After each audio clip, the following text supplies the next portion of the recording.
안녕하세요, 최일입니다. 1216 부동산 대책에 대한 말들이 많습니다. 그래서 개인적으로 1216 부동산 대책 어떻게 생각하는지를 묻는 분들이 있어서 오늘은 이 부분에 대한 답변을 좀 해보려고 합니다. 최근에 새로 유튜브를 하면서 실효회가 별로 없었는데 이제 실효회가 처음으로 나올 만한 그런 이제 파트죠. 네 가지 꼭지에 대한 얘기를 해보려고 하는데, 첫 번째는 부동산 가격의 상승이 도대체 누구의 잘못인가에 대한 얘기를 하나 해보려고 하고, 두 번째는 도덕에 의한 평가와 법에 의한 평가, 세 번째는 한국이 이제 선진국으로서 어떤 방식을 쓰는 것이 좋은가에 대한 저의 의견, 네 번째는 과연 대중들은 어디로 갈 것인가에 대한 저의 생각 정도쯤을 한번 얘기해 보려고 합니다. 자, 첫 번째는 이제 누구의 잘못인가라는 부분이죠. 대부분 서울 부동산 가격의 상승, 수도권 부동산 가격의 상승에 대한 얘기는 전 정권이 잘못했다, 현 정권이 잘못했다라고 이제 두 가지 프레임으로 얘기를 되게 많이 하는 것 같아요. 이제 이게 옳다 그르다에 대한 얘기를 하기 때문에 되게 첨예하게 부딪히는 부분인 것 같습니다. 개인이 의사결정할 때는 두 가지 의사결정을 하죠. 좋다 나쁘다, 옳다 그르다가 있죠. 집단도 옳다 그르다가 있고 효율적이다 효율적이지 않다가 있어요. 만약에 이게 효율적이다 효율적이지 않다라는 잣대를 댔다고 생각을 한다면 좀 쉬운 방식이 될 수 있었습니다. 근데 이게 옳다 그르다의 프레임으로 빠진 것은 좀 되게 슬픈 일이죠.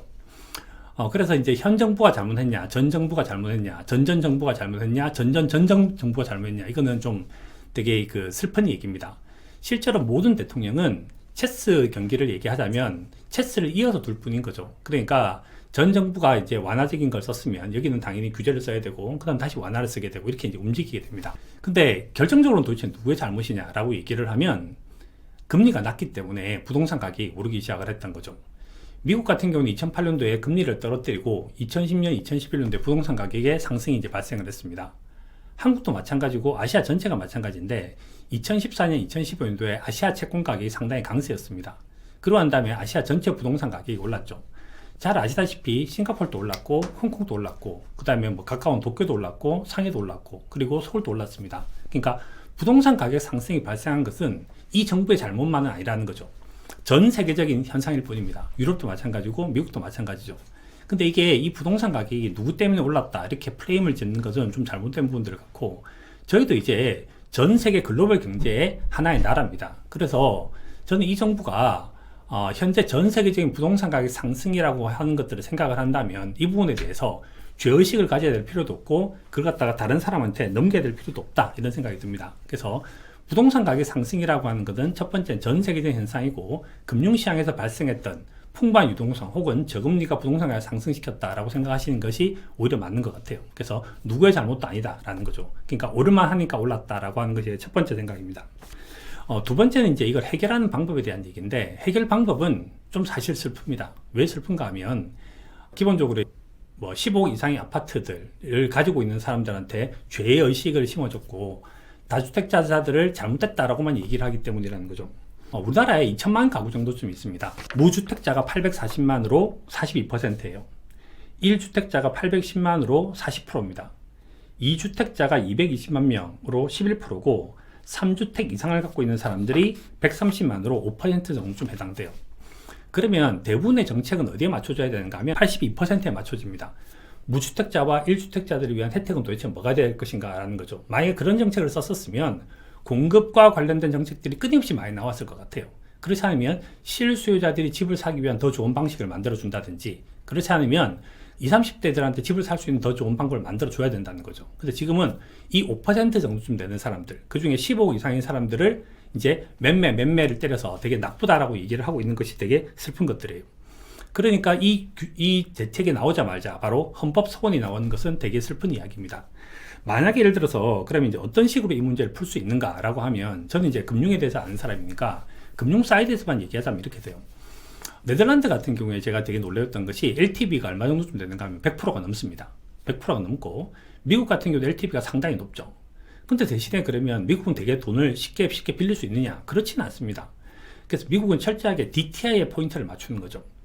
DTI 포인트를 맞추게 되면 은행이라든지 이런 데서 되게 힘들어져요. 왜냐하면 10억짜리 집을 담보로 돈을 빌려주세요 라는 말과 연봉이 5천만 원인 사람이에요, 연봉이 1억인 사람이에요는 되게 다른 얘기죠. 만약에 DTI 포인트를 맞춰서 빌려줘야 된다고 생각하면 은행에 있는 사람들이 좀 애를 써야 됩니다. 예를 들어서 이렇게 되는 거죠.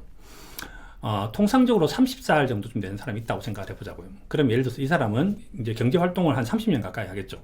그럼 은행은 30년 만기로 돈을 빌려줄 수 있습니다. 예를 들어서 나이가 50인 사람이 있겠죠.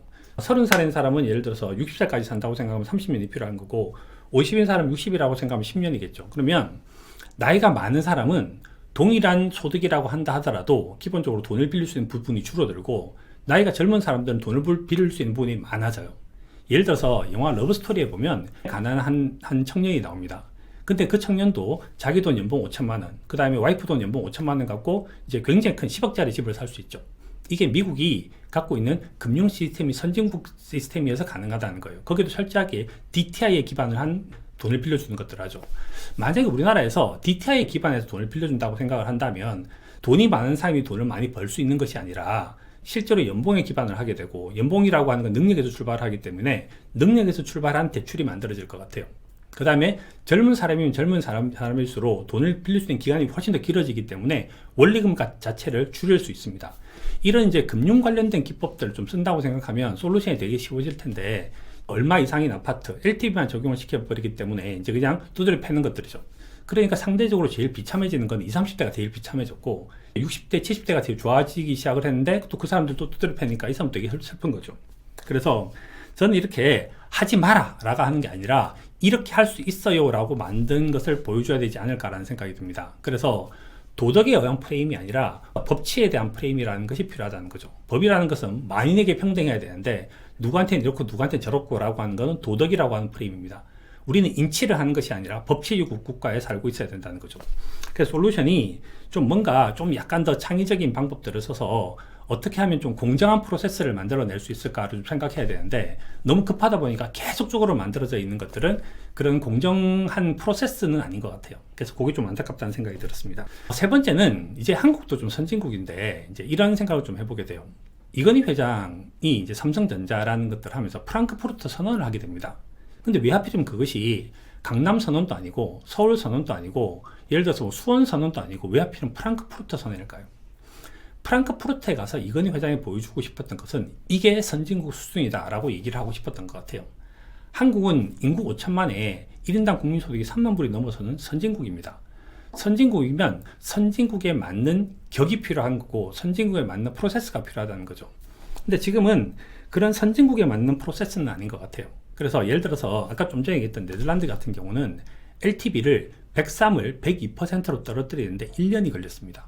근데 우리나라는 LTV 70이 LTV 40이 되는데 한 달 정도쯤이 걸리고, 40이 20이 되는데 얼마 걸리지 않고 20이 제로가 되는데 단 하루만 있으면 되는 거죠. 이렇게 법의 안정성이 떨어져 버리면 그 속에서 활동을 하는 사람들이 항상 노심초사하고 되게 불안해야 된다는 겁니다. 정부가 국민들을 불안하게 해서는 안 된다는 거죠. 예전에 마키아벨리도 되게 슬픈 얘기를 한 적이 있었는데, 사람이 자기 아버지가 죽는 건 잊어도 자기 재산을 강탈당하는 건 잊지 않는다는 거죠. 인간은 기본적으로 이기적입니다. 그래서 아담 스미스는 인간이 이기적인 본능을 갖고 있지만 사회 전체는 잘 굴러간다고 얘기를 했고, 리차드 도킨스도 기본적인 인간의 성향은 이기적 유전자를 가지고 있다. 근데 그 이기적 유전자라고 얘기를 하는 것에 대한 프레임으로 인간이 이타적일 수도 있는 방식을 찾는 것이 맞지, 인간은 인간이기 때문에 이타적이어야 돼 라고 얘기를 하는 것은 인간에 대해서 너무 기대치가 많아서가 아닐까.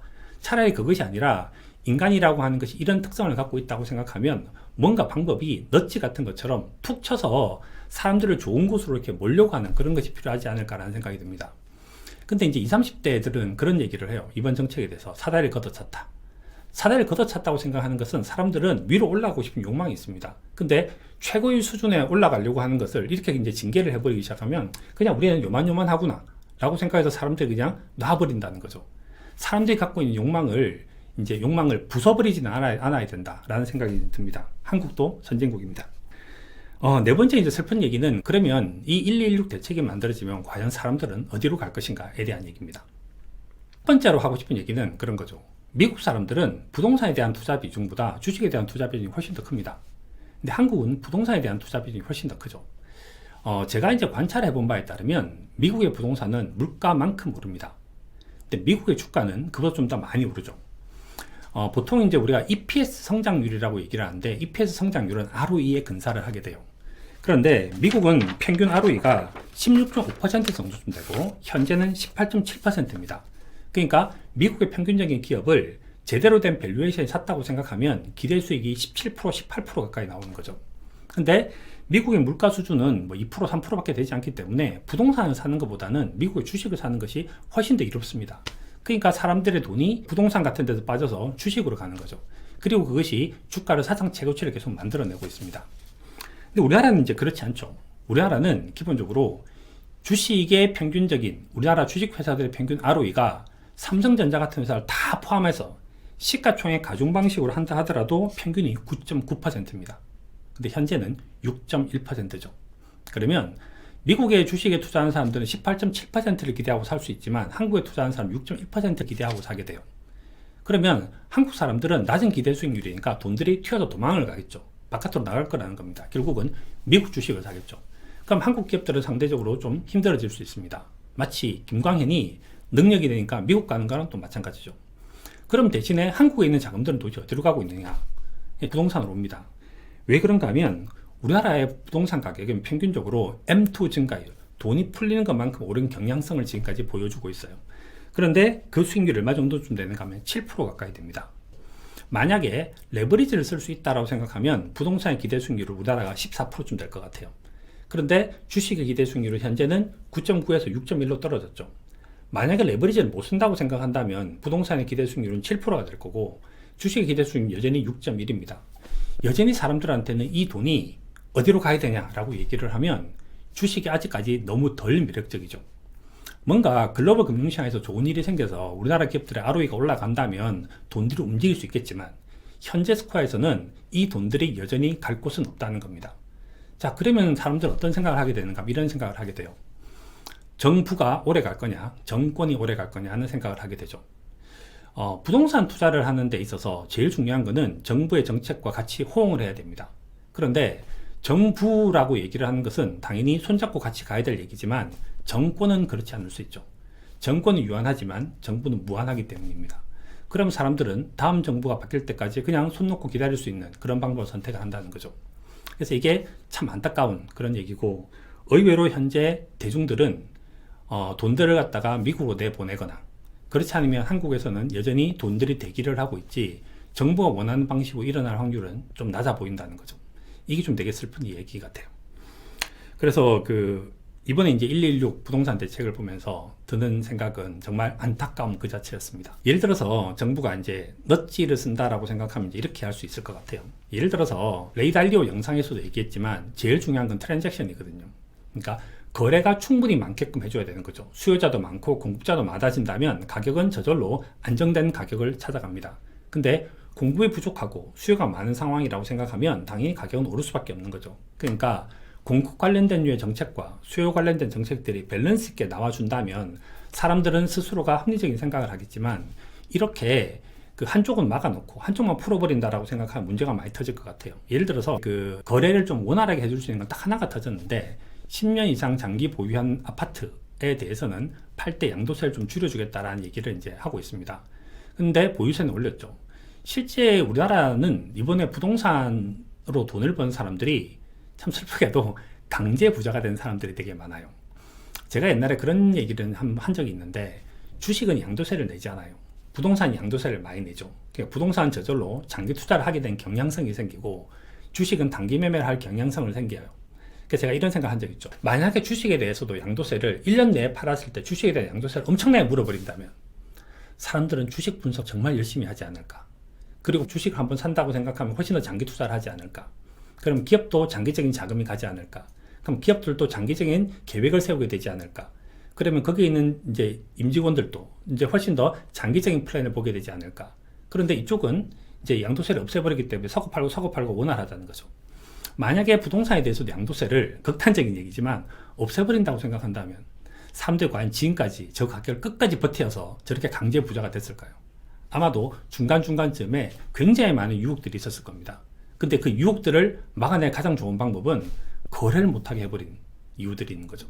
그래서 이번에 이제 이 정책들이 쭉 만들어지고 난 다음에는 그 다음 총선이 있고 그 다음 이제 대선이 있을 때까지 굉장히 긴 계획을 한번 세울 수도 있을 것 같아요. 그리고 이런 논의를 할 수 있는 장들이 필요한 것 같습니다. 그래서 정말로 이제 우리나라의 부동산에 대해서는 좀 고민을 해봐야 될 그런 시점인 것 같아요. 마지막으로 하나만 더 얘기를 하자면 이런데, 그 정의란 무엇인가 라는 책이 있습니다.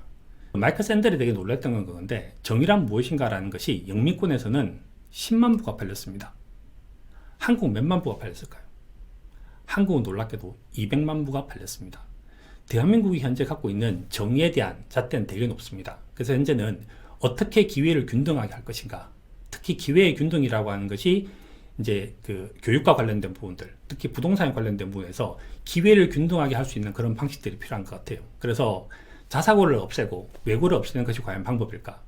10억 이상의 아파트에 대해서 대출을 못 해주게 하는 것이 과연 방법일까? 훨씬 더 전향적이고 훨씬 더 폭넓은 그런 안이 필요하다는 생각이 듭니다. 네, 여기까지 하겠습니다.